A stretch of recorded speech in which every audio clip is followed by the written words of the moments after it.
Evet. Hastalanmıştım. O yüzden okula da gidemedim. O yüzden bunun ismi neydi? Hastalanmıştım değil. Şu an hastası. Hastayım öyle. Burnun tıkalı. Bunun adı Hapşırık neydi? mapşırık. Onun adı tere. Evet. Onu tüketeceksin. Bol bol. Hani birkaç dal yemek gerekiyor. Şöyle. Yeşil yeşil. Şunlar.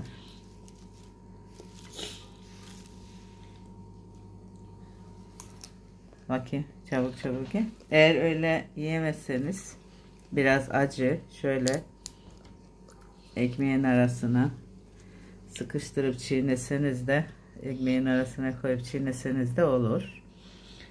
Tabii ki bunu deneyimleyeceğiz. Düzelince bakalım ne kadar etkisi oldu bakacağız. Şifalar diliyorum.